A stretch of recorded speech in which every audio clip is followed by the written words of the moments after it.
Hello and I welcome you all on keystone classes. तो ये जो पेपर है वो हमारे एसएससी जीडी में आए हुए पेपर है, क्योंकि एसएससी जीडी का जो पेपर है वो लाइनअप है 4 फरवरी से में भी जो है 4 फेब से पेपर है। तो आपके जो प्रीवियस ईयर में पेपर आए थे हम वो कंप्लीट करेंगे। 2024 में आपके लगभग 53 पेपर्स आपके बने थे, जिनमें कि अगर आप टोटल मिला के देखोगे तो 1000 प्लस क्वेश्चन जो हैं वो आपके बन जाएंगे। क्योंकि हमारे पास एक मंथ के आसपास है, 4 तारीख से क्योंकि पेपर स्टार्ट है, लगभग एक मंथ के आसपास है, तो हम कोशिश करेंगे कि इनमें से 800 प्लस क्वेश्चंस हम एग्जाम शुरू होने से पहले कंप्लीट कर लें। बाकी एंड एग्जाम तक तो हम 1000 क्वेश्चन जो है वो कंप्लीट कर लेंगे। वैसे मैंने ये पेपर एक पेपर आपका पहले भी डाल दिया था, एक पेपर आपका लगभग 15 दिन पहले डल चुका है। ये हमारा जो है इस सीरीज में सेकंड पेपर होगा जिसे हम डील करने वाले हैं। 29 तारीख को हुआ था 9 से 10 बजे के बीच में कांस्टेबल जीडी एग्जामिनेशन 2024। ठीक है, अब जो भी है जिसका भी पेपर है वो अपनी एंट्रेंस प्रैक्टिस के लिए सेशन को ज्वाइन कर सकता है, जिससे कि क्या होगा, जैसे पेपर हम एग्जाम में सोल्व करते हैं उसी अप्रोच के साथ हम पेपर को यहाँ पे सोल्व करेंगे। बेसिक्स पे हम नहीं जाएंगे, मतलब बेसिक्स का मतलब कि हर चीज में एलेबोरेट नहीं करूंगा, और जो जो चीज नेसेसरी है जिस जिस अप्रोच के साथ एग्जाम में एक्चुअल में डील करनी चाहिए वहां पे हम उस फैक्टर पे डील करेंगे सिर्फ। ठीक है, क्वेश्चन नंबर 1 देख लेते हैं। 5,000 रुपए का 50,000 रुपए का मूलधन 8 वर्षों में साधारण ब्याज के लिए निवेश किया जाता है। यदि वार्षिक ब्याज की दर 12% है और 8 वर्ष के बाद धनराशि कितनी होगी? आप एक बात बताओ भाई। धन तो हमारा प्रिंसिपल तो हमें पता है 50,000 है, धक्का दे दो कोई दिक्कत नहीं है। उसने बोला 12 साल में 8% की दर से दी जाती है, तो धनराशि पूछिए मेरे से, धनराशि कितनी हो जाएगी? यानी कि मेरे से अमाउंट पूछ रहा है। अमाउंट हमें पता है क्या होता है, प्रिंसिपल प्लस में इंटरेस्ट होता है। मैं बोलूंगा प्रिंसिपल तो सबका अपने आप में 100% होता है। अगर मैं इंटरेस्ट की बात करूं तो 12% से 8 साल में 96% इसे ब्याज मिल जाएगा।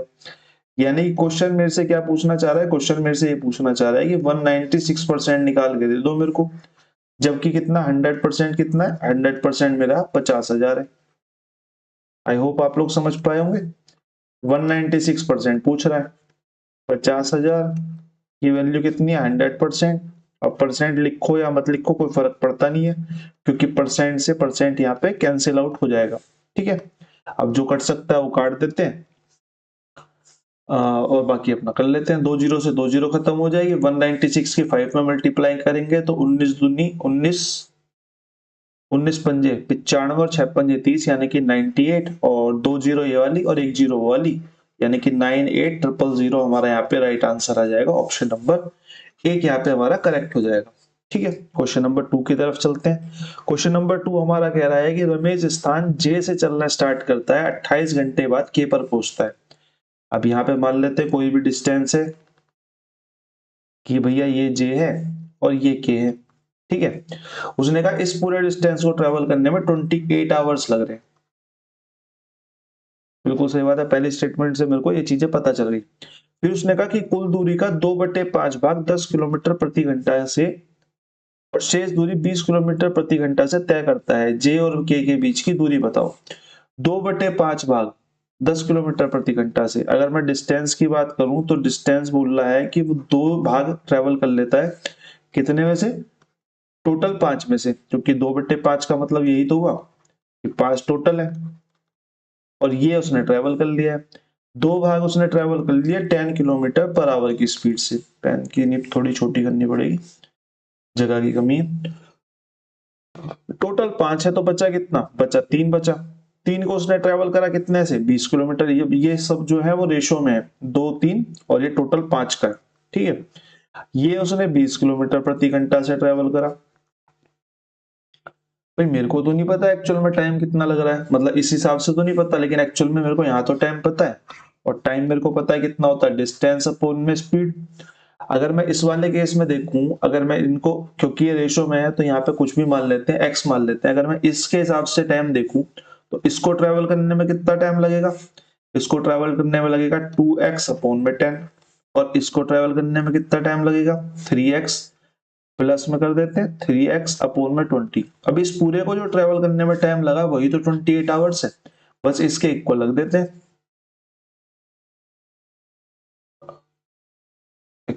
तो ये पीडीएफ में थोड़ी सी दिक्कत है, ये मिट नहीं रही, पता नहीं क्यों। ठीक है, इसके इक्वल 28 रख देते हैं। अब ये हो जाएगा 40x प्लस में 30x is equal to 28 multiply 10 multiply 20, 4 और 3 7, 70 से उधर डिवाइड हो जाएगी, यानी कि x इज इक्वल टू 7 चौक 28, 4 और एक जीरो से एक जीरो खत्म, यानी कि 4 इंटू 20 हो जाएगा। यानी कि x की वैल्यू कितनी आ गई, x की वैल्यू हमारी 80 आ गई। मेरे से क्या पूछ रहा है, मेरे से पूछा है जे और के बीच की दूरी। अब यही तो हमने 5 मानी थी। अब ये x था, ये x था, तो ये भी 5x होगा, तो 5x की वैल्यू निकाल दो। 5x की वैल्यू आपसे पूछी हुई है। अगर x की वैल्यू 880 है तो 5x की वैल्यू कितनी हो जाएगी, 8 पंजे 40, यानी कि 400 किलोमीटर हमारे यहाँ पे राइट आंसर आ जाएगा ऑप्शन नंबर 3। ठीक है, क्वेश्चन नंबर 2 के बाद क्वेश्चन नंबर 3 पे चलते हैं। दो संख्याओं का अनुपात 5:6 है, उनका गुणनफल 19:20 है, दोनों संख्याओं का योगफल ज्ञात कीजिए। अनुपात 5 और 6 का मतलब ये है कि 5x और 6x होंगी संख्या। ठीक है, ये संख्या जो है वो 5x और 6x होंगी। एक तो इस पर रीजन नहीं चल रही ना, पता नहीं क्या हो रहा है। ठीक है, अब इनका जो मल्टीपल है वो 1920 मेरे को दिया हुआ है। अगर मैं यहां से मल्टीपल करता हूं तो मेरे पास मल्टीपल जो आता है वो 13x स्क्वायर आता है, क्योंकि x की मल्टीप्लाई x में होगी तो वो स्क्वायर बना देगा। 1920 काट लेते हैं, जीरो से जीरो कट जाएगी, 3 6 18 और 3 चौक 12, यानी कि x स्क्वायर की वैल्यू आ गई 64। अब 64 पता है हमें 8 का स्क्वायर होता है, यानी कि x की वैल्यू हमारी कितनी आ गई, 8 आ गई। अब मेरे से पूछा क्या है, मेरे से दोनों संख्याओं का योग पूछा है। मैंने बोला मल्टीपल तो 30x हो गया और योग जो है वो 11x हो गया, सम जो है वो आपका 11x हो गया। x की वैल्यू हमने 8 फाइंड कर ली थी, 11 में मल्टीप्लाई कर देंगे, 88 हमारे यहाँ पे राइट आंसर आ जाएगा। ठीक है, क्वेश्चन नंबर 3 के बाद क्वेश्चन नंबर 4 चलते हैं। जो भी आपके दोस्त यार, जो भी आपके आस पड़ोस में कोई भी हो जिससे जीडी वगैरह की तैयारी कर रहे हो, तो आप उसको शेयर कर सकते हैं। मैं ऐसा बोलता नहीं हूँ, पर कर सकते हैं। ठीक है, और क्वेश्चन नंबर 4 देख लेते हैं। भाई सबसे पहले हमें सबसे छोटा ब्रैकेट सोल्व करना है, यानी कि ये 8 और 5 13 आएगा। अब ये माइनस का चिन्ह 13 जो है वो माइनस का हो जाएगा और प्लस का 10 है, तो 13 या 10 में जाएंगे इसमें से तो माइनस का 3 बचेगा। अब इस पूरे से कितना निकला हमारा, माइनस का 3 निकला।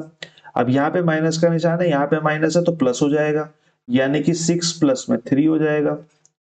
6 प्लस 3 यानी कि 9 हो जाएगा। अब 9 प्लस का है, ये माइनस का है, तो बाहर माइनस का है तो ये माइनस का हो जाएगा। अब हमारे पास क्या बचेगा, 24 बड़े वाले ब्रैकेट में 8 माइनस का 9 ब्रैकेट बंद। यहां से क्या आएगा, माइनस का 1 आएगा, सॉरी यह माइनस था ना, हाँ 24 माइनस का 1 आएगा तो बाहर निकल के माइनस में मल्टीप्लाई हो जाएगी तो प्लस का 1 हो जाएगा, यानी कि 25 हमारा यहाँ पे क्या हो जाएगा, राइट आंसर हो जाएगा। जिसको भी नहीं समझ में आ रहा हो तो एक बार और देख ले। ठीक है, और बाकी समझ में तो आ जाना चाहिए, बेसिक ही क्वेश्चन है, ज्यादा कोई अच्छे क्वेश्चन भी नहीं है। क्वेश्चन नंबर 5 की अगर हम बात करें तो A:B मेरे को 7:4 दिया हुआ है, तो मेरे से इसका रेशो पूछा हुआ है। कुछ नहीं करना इस क्वेश्चन में, A की जगह वैल्यू उठा के 7 रखनी है, P की जगह उठा के वैल्यू 4 रखनी है। 2-3 क्लास हो जाएंगी तो इस तरह ये क्वेश्चन मैं स्किप कराने स्टार्ट कर दूंगा, जिससे कि आप खुद भी प्रैक्टिस कर पाए। ए की वैल्यू अगर मैं यहाँ पे 7 रखता हूं तो 6 7 42 हो जाएगा प्लस में। बी की वैल्यू अगर मैं यहाँ पे 4 रखता हूं तो 4 हो जाएगा, ब्रैकेट बंद कर देते हैं रेशो में।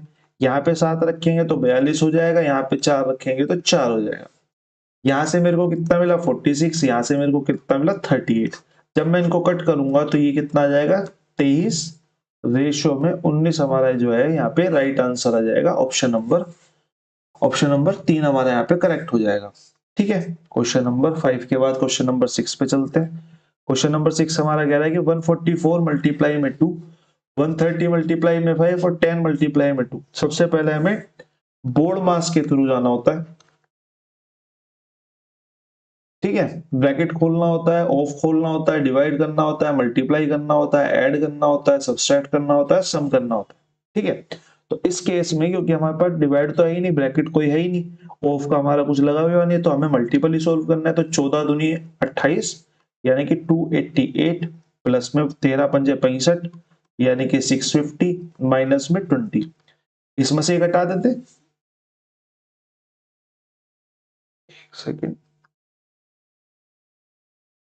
हाँ जी, इसमें से ही घटा दे तो 630 हो जाएगा, यानी कि 280 प्लस में 630 हमारा यहाँ पे राइट आंसर आ जाएगा। 8 और 3 सॉरी 288 था ना, हाँ तो 8 आ जाएगा। और 8 और 3 11 का 1 लगा, 1 हासिल, 6 और 2 8 और 1 9, यानी कि 918 हमारे यहाँ पे करेक्ट आंसर आ जाएगा, ऑप्शन नंबर 2। ठीक है, क्वेश्चन नंबर 7 पे आते हैं। क्वेश्चन नंबर 7 डिविजिबिलिटी रूल का क्वेश्चन है। आपको पता होना चाहिए डिविजिबिलिटी रूल, क्योंकि 8 है तो मैं आपको 3 रूल बता देता हूँ, 2 4 और 8 के। जो संख्या, अगर कोई संख्या 2 से डिवाइड होनी होगी तो उसकी जो लास्ट डिजिट है वो 2 से डिवाइड होगी। आप चाहे कोई संख्या उठा लो जिसकी लास्ट डिजिट में 2 से मल्टीपल की कोई संख्या होगी, वो आपकी डिवाइड हो जाएगी। 4 के केस में क्या होता है, लास्ट के 2 डिजिट जो है वो आपके 4 से डिवाइड होते हैं।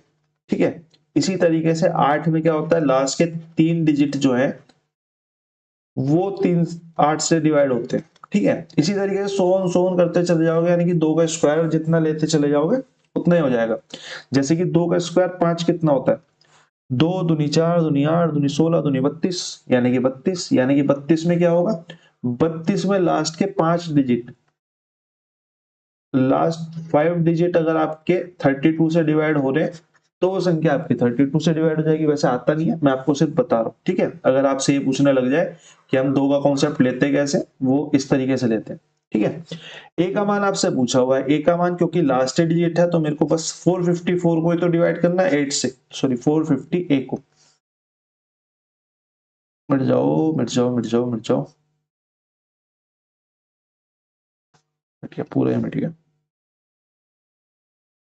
4 5 ए को डिवाइड करना है 8 से। अगर मैं 8 से डिवाइड करता हूं तो मुझे पता है 8 पंजे 40 पे जाएगी, 40 पे जाएगी तो 5 ए बचेगा। 5 के साथ कौन सी संख्या आती है, 56 आता है पहाड़े में, 56 आता है तो ए की जगह क्या आ जाएगा, ए की जगह अगर 6 आ जाए तो वो 8 से डिवाइड हो जाएगा, तो बस ए की जगह हमारा 6 आंसर हो जाएगा, ऑप्शन नंबर 3 करेक्ट हो जाएगा आपका। क्वेश्चन नंबर 8 पे आते हैं। क्वेश्चन नंबर 8 क्या कह रहा है कि बी अकेला किसी काम का आधा काम 150 दिनों में पूरा कर सकता है। भाई मेरे को एक बात बताओ कि अगर 1/2 काम 150 दिन में पूरा कर रहा है तो मैं ये नहीं कह सकता कि क्रॉस मल्टीप्लाई करूंगा तो पूरा काम, जो एक काम है वो उसे 300 दिन में पूरा कर लेगा, कह सकता हूं। ठीक है, फिर उसने कहा कि 30 दिनों में बी द्वारा किया गया उसी काम का कितना प्रतिशत पूरा कर लिया जाएगा। भाई 30 दिन में 300 में पूरा होना था, प्रतिशत निकालनी है बस। भाई टोटल वर्क यही तो है, इस कॉन्सेप्ट में टोटल वर्क यही तो है। और कितना काम हो गया, 30 काम हो गया, और परसेंटेज निकालने के लिए 100 से मल्टीप्लाई कर देंगे, 3 से डिवाइड करेंगे तो यहाँ पे 10% हमारा राइट आंसर आ जाएगा, ऑप्शन नंबर 2। क्वेश्चन नंबर 8 के बाद क्वेश्चन नंबर 9 पे आते हैं। क्वेश्चन नंबर 9 भी उसी तरीके का क्वेश्चन है जिस तरीके से मैंने आपको भी बताया। एक इसी काम का 4/5 भाग 10 दिन में पूरा करता है। भाई 4/5 भाग अगर 10 दिन में पूरा कर रहा है तो मैं अगर एक की बात करूं, ऊपर डिवाइड हो जाएगा, ऊपर मल्टीप्लाई क्रॉस मल्टीप्लाई कर देंगे तो एक काम कितने में करेगा, 10 पंजे 50/4, यानी कि 25/2 दिन में। ठीक है, बी ए से 5 गुना कार्यकुशल है। अब यहाँ पे रेशो दे दिया, बी ए से 5 गुना ज्यादा कार्यकुशल है, यानी कि इनका रेशो 1 और 5 का है। फिर उसने कहा कि बी अकेला उसी काम को कितने दिन में पूरा करेगा। मैंने बोला टोटल वर्क की अगर मैं बात करूं, ए जो है वो एक काम को करने में कितना टाइम ले रहा है, 25/2 दिन। लेकिन एक दिन में काम कितना कर रहा है, एक काम कर रहा है, ये टोटल वर्क आ गया, यानी कि 25/2 ये आ गया। अब मेरे से कह रहा है कि बी कितना टाइम लेगा। अगर बी के टाइम की बात करूं तो मैं 25/2 काम करना है, और एक दिन में कितना काम करता है, एक दिन में 5 काम करता है, तो 5 से काटेंगे तो 5/2, ऑप्शन में नहीं है और काट देते हैं तो 2.5 डेज जो है वो हमारा यहाँ पे राइट आंसर आ जाएगा, ऑप्शन नंबर 2। ठीक है, क्वेश्चन नंबर 9 के बाद क्वेश्चन नंबर 10 पे चलते हैं। क्वेश्चन नंबर 10 क्या कह रहा है, 48 संख्याओं का औसत 78 है।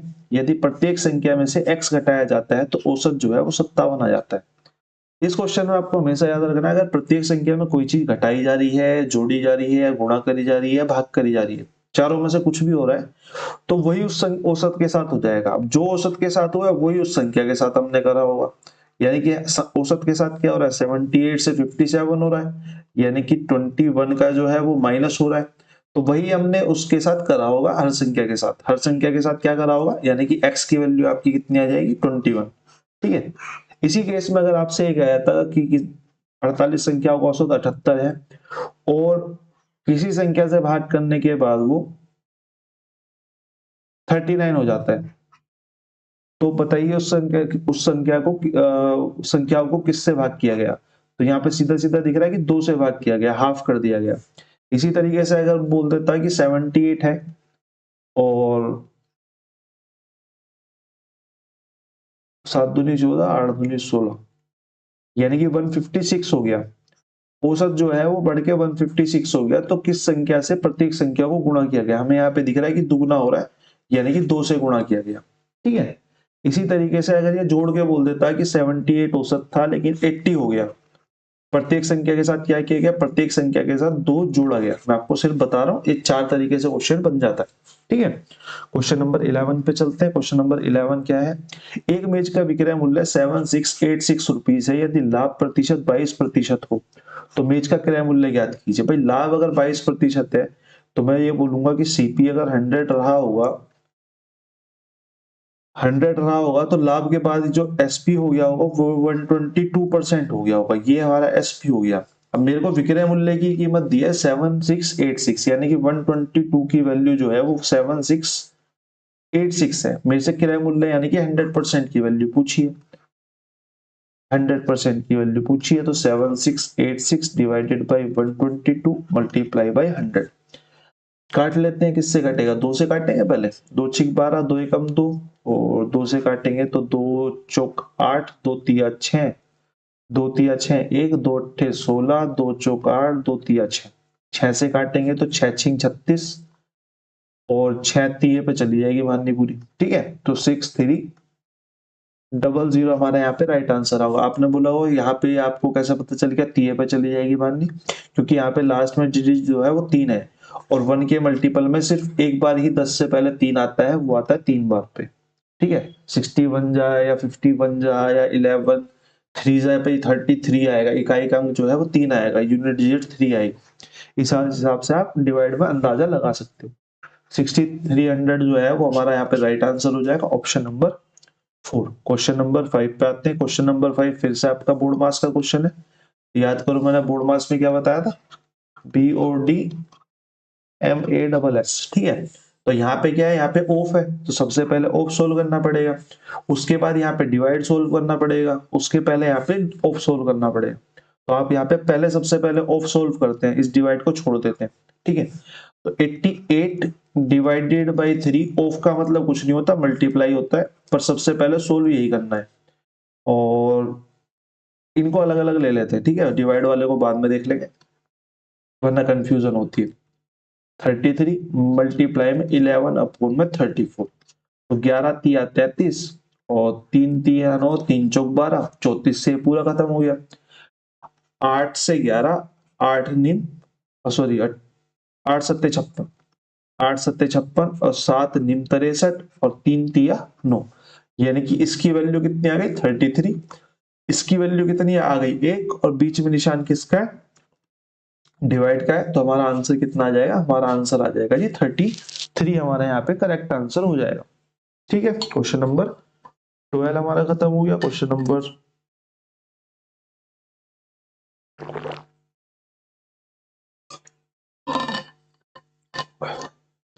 क्वेश्चन नंबर 13 देखते हैं। एक व्यक्ति एक पेंसिल को 30% लाभ पर बेचता है। मैंने माना अगर उसका सीपी 100 था तो उसने कितने बेचा होगा, 130 पे बेचा होगा। यदि इसके विक्रय मूल्य 200 रुपए की कमी कर देता तो इसे 10% की हानि होती है। भाई उसने बोला 130 की जगह 10% की हानि पर बेचता, यानी कि 90 पर बेचता, 90% पर बेचता, तो क्या करना पड़ता उसे, 130 से 200 रुपए कम करने पड़ते। मैंने बोला मेरे हिसाब इसके हिसाब से तो 200 रुपए कम करने पड़ते, परसेंटेज के हिसाब से 40% कम करना पड़ता, यानी कि इसी 40% की वैल्यू 200 तो नहीं है, ये परसेंट मैंने गलत लगा दिया इस पे।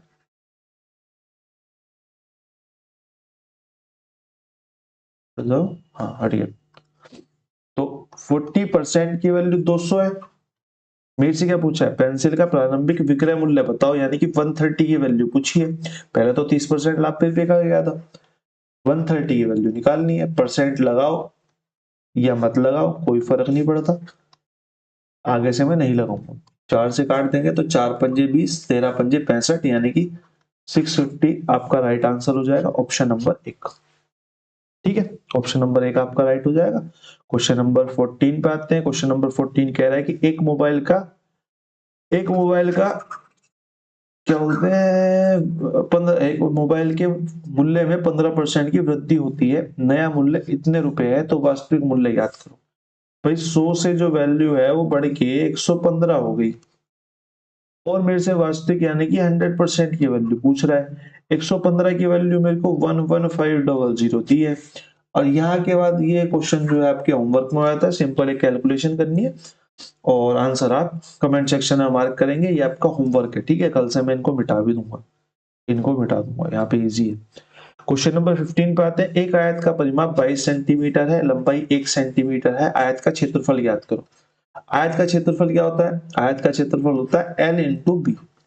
परिमाप की बात कर रहा है तो परिमाप क्या होता है? 2L प्लस में बी। ठीक है, परिमाप हमारा होता है 2L प्लस में बी। L यहाँ पे क्या होती है? L होती है लंबाई, और बी क्या होती है? बी होती है चौड़ाई। ठीक है, या फिर लेंथ और ब्रेथ बोल सकते हो। ठीक है, 2L प्लस बी की वैल्यू मेरे को दी है कितनी? 22। उसमें से मेरे को लंबाई की वैल्यू दे दी 1 सेंटीमीटर। अगर मैं इसको 2 से डिवाइड कर दूं तो मेरे को पता चलता है कि L प्लस बी जो है ये 11 है। तो यहाँ पे बी की वैल्यू मेरे को 1 दी हुई है, तो 1 को अगर उधर ले जाएंगे तो L की वैल्यू कितनी आ जाएगी? 10 सेंटीमीटर। ठीक है, अब मेरे पास L भी आ गई, मेरे को यहाँ पे बी दी हुई थी, तो यहाँ पे वैल्यू डाल देते हैं। L की वैल्यू कितनी है? 10, बी की वैल्यू कितनी है? 1। मल्टीप्लाई कर देंगे तो यहाँ पे 10 सेंटीमीटर स्क्वायर जो है वो हमारा यहाँ पे राइट आंसर हो जाएगा, ऑप्शन नंबर 1। क्वेश्चन नंबर 15 के बाद क्वेश्चन नंबर 16 पे चलते हैं। क्वेश्चन नंबर 16 हमारा कह रहा है कि 40% वार्षिक दर से, एक सेकेंड तो, हाँ हाँ जी, ठीक है, अब ठीक लग रहा होगा।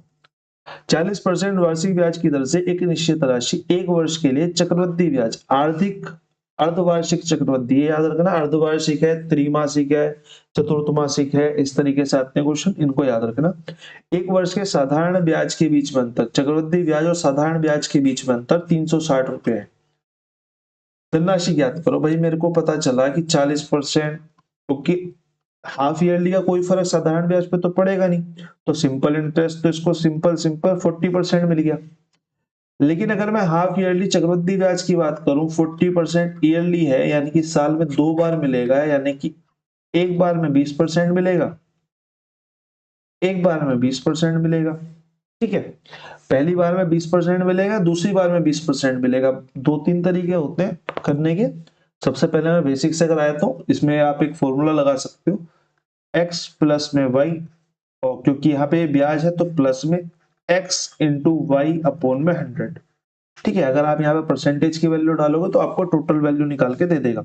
जैसे कि अगर मैं यहाँ पे डालूं 20% प्लस में 20% प्लस में 20 इंटू 20 अपॉन में 100, 2 जीरो से ये 2 जीरो कट हो जाएंगी, और 20 और 20 40 हो जाएगा, तो 40 प्लस में 4%, ये हमारा यहाँ पे टोटल ब्याज हमें मिलेगा। ये हमारा यहाँ पे टोटल ब्याज मिलेगा, यानी कि इस टोटल से हमें कितना मिलेगा? 44% ब्याज मिल जाएगा। ठीक है, इस वाले फॉर्मूले को कहते हैं सदाबहार। ठीक है, हम तो सदाबहार कहते हैं, पता नहीं कुछ अभी की जो लोग हैं, मतलब अभी के क्या बोलूं, मतलब जो यूट्यूब के कल्चर में जो चलता है ना, वो इसे कुछ और कहते हैं, मेरे को नाम याद नहीं आता। ठीक है ना, पर हमारे टाइम पे हमारे एक सर थे, वो उसे सदाबहार कहते हैं, तब से हम सदाबहार ही कहते हैं इसे। ठीक है, 44% यहाँ पे टोटल ब्याज मिलेगा, यहाँ पे कितना मिला था? 40। मेरे को क्या दिया हुआ है? मेरे को अंतर ही तो दिया हुआ है दोनों का। मैंने बोला अंतर कितना है? अंतर इनका 4% है, यानी कि 4% की वैल्यू कितनी है? 360 है, यहाँ पे दी हुई है। फिर मेरे से धनराशि पूछी है, धनराशि अपने आप में 100% होगी, तो 100% की वैल्यू निकालनी है, 100% की वैल्यू निकाल दो। 4 नीम 36, तो 100 की वैल्यू कितनी हो जाएगी? भाई यहां से काटूंगा तो परसेंट से तो परसेंट कटेगा, 4 नीम 36 यानी कि 90 आ जाएगा, उसके आगे 2 जीरो लग जाएंगी, तो 9000 यहाँ पे राइट आंसर आ जाएगा। बाकी आप नॉर्मल कटिंग भी कर सकते हो भाई, 360 अपॉन में 4 मल्टीप्लाई में 100 करके, वो आपकी इच्छा है। मैं सोचने का तरीका बता रहा हूँ एक सिंपल वे में। ठीक है, क्वेश्चन नंबर 17। क्वेश्चन नंबर 17 देखो, इस वाले फॉर्मूले से होगा फिर से। ठीक है, सदाबहार से। भाई हमने इंटरेस्ट वाले उसमें क्या करा था, एक्स प्लस वाई प्लस में करा था, लेकिन एक्चुअल में प्लस माइनस होता है, एक्स मल्टीप्लाई माई अपॉन में 100। प्लस वाई क्या होता है, अंदर से जो भी वैल्यू निकलेगी प्लस की निकलेगी तो प्लस की, माइनस की निकलेगी तो माइनस की, वही हम इसके साथ करेंगे। जैसे कि इस केस में क्या है, 25% और 10% की दो क्रमिक छूट समतुल्य एकल छूट पूछी है मेरे से। अब इस केस में क्या होता है भाई, छूट है तो माइनस होगा, यानी कि -25%, प्लस में माइनस का 10%, ठीक है, ये होगा। और प्लस माइनस ही लगा देते हैं, आपको समझ में आ जाएगा उससे। भाई -25% और मल्टीप्लाई में -10% डिवाइडेड बाई 100, ऐसी होगा। भाई ये माइनस का ये माइनस का तो जुड़ जाएंगे, यानी कि 35% किसका, माइनस का। अगर मैं 100 को देखूं तो 25 चौका 100 काट देता हूँ, 4 से इसको काटूंगा तो 2.5 बोल देता हूँ, ठीक है। क्योंकि यहाँ माइनस और माइनस की मल्टीप्लाई हो रही है तो प्लस हो जाएगा, प्लस हो जाएगा तो यहाँ पे क्या निकल के आएगा, यहाँ से प्लस का निकल के आएगा, प्लस का कितना 2.5%, प्लस का 2.5% निकल के आएगा। यहाँ पे माइनस का 35 है, ये प्लस का 2.5 है, यानी कि माइनस हो जाएगा, माइनस होके कितना हो जाएगा 32.5%। किसका हो जाएगा, क्योंकि ज्यादा क्या था, माइनस का था तो माइनस का हो जाएगा, यानी कि एकल छूट कितने के बराबर हो जाएगी, 32.5% के बराबर हो जाएगी। ये आपका राइट आंसर हो जाएगा, ऑप्शन नंबर 3, ठीक है। क्वेश्चन नंबर 17 के बाद क्वेश्चन नंबर 18 पे आते हैं। क्वेश्चन नंबर 18 दो स्टेटमेंट का क्वेश्चन है, दो स्टेटमेंट का क्वेश्चन, ये थोड़ा सा हैवी पड़ गया होगा, पढ़ना तो नहीं सीखा। क्वेश्चन क्या रहा है मेरे को, सॉरी, 24 संख्याओं का औसत 22 है, 24 संख्याओं का औसत 22 है, ठीक है। पहली 9 संख्याओं का औसत 18 है, तो शेष संख्याओं का औसत जो है वो 22.4 होगा। निकाल लेते, क्या दिक्कत है, मैंने सिंपल वे में ही निकाल लेते, ठीक है। बीच में ब्रैकेट मार देता हूँ दो, क्योंकि दो क्वेश्चन है भाई। 24 का 22 है, तो मैं ये बोल सकता हूँ कि टोटल क्या होगा, टोटल होगा 48 मल्टीप्लाई में 11 और 8 8 4 12 का 2 1 हासिल, 4 और 1 5, यानी कि टोटल कितना हो जाएगा 528। उनमें से पहली 9 संख्याओं का औसत अगर उसने 18 बोल दिया, तो मैं ये बोल सकता हूँ कि इनका टोटल कितना हो जाएगा, 9 81 दूनी 162। शेष संख्याओं का औसत 24.4 होगा या नहीं होगा, ये हमें चेक करना है। मैंने बोला शेष संख्या कितनी बची, शेष संख्या बची 15। अब 15 का मेरे को औसत तो नहीं पता, मेरे को टोटल पता चल सकता है। अगर मैं टोटल में से बाकी ये वाली 9 संख्याएं घटा दूं, ये वाली 9 संख्याओं का टोटल मैंने घटा दिया, तो ये मेरे को मिल गया 6। और यहाँ पे 12 हासिल चला जाएगा, 528 ही था ना, 12 हासिल चला जाएगा तो ये हो जाएगा 6, और यहाँ पे एक माइनस हो जाएगा 366। 15 का टोटल 366 है, तो अगर मैं एवरेज की बात करूं तो एवरेज कितना हो जाएगा, 366 डिवाइडेड बाई 15, 15 से काटेंगे तो 15 दूनी 30 और 15 चौका 60 और पॉइंट लग जाएगा 15 चौका 60, यानी कि 24.4 आ रहा है। तो पहली स्टेटमेंट जो है वो एकदम करेक्ट है। अगली स्टेटमेंट में इसने कहा कि इसका औसत ये होगा, क्या है इनका औसत ये होगा, ये आपको निकालना पड़ेगा, ठीक है। ये आप निकालो, क्योंकि सीधा प्लस माइनस करना है, सबको प्लस करना है और डिवाइड कर देना कितने से, 1 से 2 से 3 से 4 से 5 से, ठीक है। बाकी दोनों स्टेटमेंट ठीक है, मैं क्वेश्चन चेक कर चुका हूँ, इसके बाद आप करिएगा। क्वेश्चन नंबर 18 के बाद क्वेश्चन नंबर 19 पे आते हैं। 480 के 95% में क्या जोड़ा जाए ताकि संख्या 810 का 70% के बराबर हो जाए।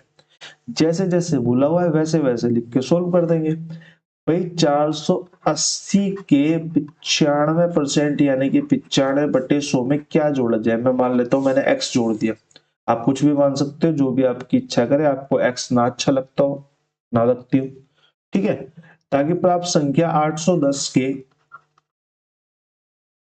70% के बराबर हो जाए। बस कर दो, निकाल दो। 1 0 से 1 0 खत्म, 2 से काटेंगे 24, 2 से काटेंगे 5, 5 से काटेंगे 5 1 5, 5 3 45। 1 0 से 1 0 खत्म, 1 0 से 1 0 खत्म, 19 मल्टीप्लाई में 24, 240 में 24 घटा दो, 240 में 24 घटाएंगे तो 216 plus X is equal to 7 एकम 7 और 8 सत्ते 56। इसको उधर ले जाएंगे तो x is equal to 567 minus में 216 और 216 इसमें से घटा देंगे तो 11 सेकेंड 111 तो नहीं आना चाहिए, कुछ गड़बड़ कर दी हमने। 24 दूनी 48 होता भाई। गड़बड़ कर दी, और अब इसे मिटाना भारी हो जाएगा। 1 मिनट का टाइम दीजिए, धीरे धीरे हटेगा। कर जाओ। हाँ मिट गया। पेन चेंज कर लेते हैं। तो ये हो जाएगा हमारा 24 मल्टीप्लाई में 19 प्लस में x is equal to 81 into में 7। और अगर मैं इसमें मल्टीप्लाई करूंगा तो 24 दूनी 48, 480 में से 24 घटेंगे तो ये हो जाएगा 456 plus x is equal to 567। तो x की वैल्यू कितनी आ जाएगी, उधर जाके माइनस हो जाएगा। 567 माइनस में 456 इज इक्वल टू 111 बचा। 111 हमारा यहाँ पे राइट आंसर हो जाएगा। ऑप्शन नंबर 4 हमारा यहाँ पे करेक्ट हो जाएगा। क्वेश्चन नंबर 20 पे आ जाते हैं जी। क्वेश्चन नंबर 20 बचा है बस हमारा। 20 बचा है, 20 को हम एक अच्छे से पेन से करते हैं। इस नीला तो बहुत बेकार है, चलो हरे से करते हैं। एक वस्तु का अंकित मूल्य 9900 रुपए है। 25% की छूट दी जाती है। छूट याद रखना, छूट हमारी हमेशा एमपी पे दी जाती है। तो इस केस में अगर हम एमपी माने 100%, तो छूट अगर 25% है यानी कि 75% पर उसका सेलिंग प्राइस हो जाएगा। वस्तु का विक्रय मूल्य पूछा है, 100% की वैल्यू कितनी दी है मेरे को, 100% की वैल्यू मेरे को दी है 9900। 75% की वैल्यू पूछी है, तो 9900 डिवाइडेड बाई 100% लगाओ या मत लगाओ कोई फर्क नहीं पड़ता। 20 से 20 काट देंगे। 75 की मल्टीप्लाई 99 में होगी, इकाई का अंक आएगा जी 5, या फिर हम कह सकते हैं कि 7500 माइनस में 75 हमारा यहाँ पे राइट आंसर आ जाएगा। 75 घटाएंगे तो 7425 हमारा यहाँ पे राइट आंसर हो जाएगा, ऑप्शन नंबर 3। इसी के साथ आपका पेपर एक और खत्म होता है जीडी का। इसके बाद हमारी मुलाकात होगी अगले पेपर में कल। ठीक है, धन्यवाद।